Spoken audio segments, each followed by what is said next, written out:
તો થાઇલેન્ડ ખાતે યોજાયેલ 16મી એશિયન ગર્લ્સ અંડર 18 વોલીબોલ ચેમ્પિયનશિપમાં ભારતનું ગૌરવ વધારી સ્વદેશ પરત ફરેલી અંડર 18 વોલીબોલ ટીમની ગુજરાતની 3 પ્રતિભાશાળી ખેલાડીઓ અને તેમના પ્રશિક્ષકોના સન્માનમાં કોડીનારમાં ભવ્ય સન્માન સમારોહ તથા સ્વાગત યાત્રાનું આયોજન કરાયું। સન્માન સમારોહમાં 3 ખેલાડીઓ અને તેમના કોચનું શાલ, પુષ્પગુચ્છ, સ્મૃતિચિહ્ન અને ભેટ સોગાદો આપીને સન્માન કરવામાં આવ્યું। કાર્યક્રમમાં મોટી સંખ્યામાં રમતપ્રેમીઓ, સહકારી સંસ્થાના હોદ્દેદારો, આગેવાનો, વિવિધ શાળાઓની વિદ્યાર્થીનીઓ અને નાગરિકોએ ઉત્સાહભેર હાજરી આપી ખેલાડીઓનું ભવ્ય સ્વાગત કર્યું।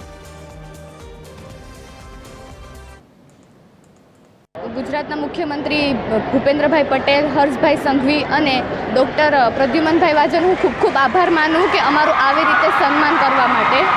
અને અમારા કોડીનાર વિસ્તારના શિવાભાઈ સોલંકી અને દિનુભાઈ સોલંકીનો પણ હું ખૂબ ખૂબ આભાર માનું। મને ખૂબ સારું લાગ્યું કે તમે અમારું આવી રીતે સ્વાગત કર્યું અને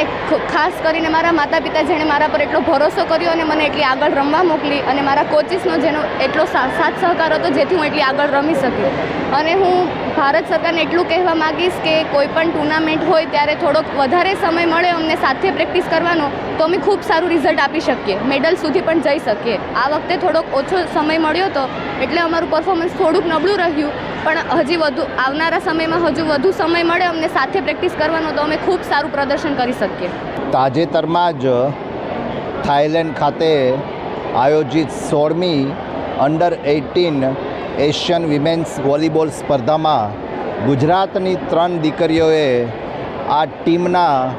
એક ખેલાડી તરીકે ભાગ લીધો અને સાથે સાથે ગૌરવ અને આનંદની વાત જ એ છે કે આ અંડર 18 વોલીબોલ મહિલા ટીમની જે કેપ્ટન હતી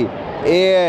આ કોડીનારના મારા જ સરખડી ગામની રાજલબા, તેની સાથે સાથે ટીમના અન્ય ખેલાડીઓ ફોરમબેન અને અર્પિતાબેન, આ ત્રણેય દીકરીઓએ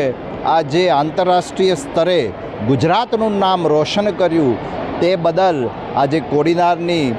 રાષ્ટ્રપ્રેમી અને રમતપ્રેમી જનતા દ્વારા તેમની એક ભવ્ય સ્વાગત યાત્રા અને સન્માન સમારોહનું આયોજન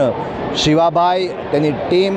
એ ઉપરાંત અન્ય સામાજિક અને સહકારી સંગઠન દ્વારા આયોજન કરાયેલું હતું।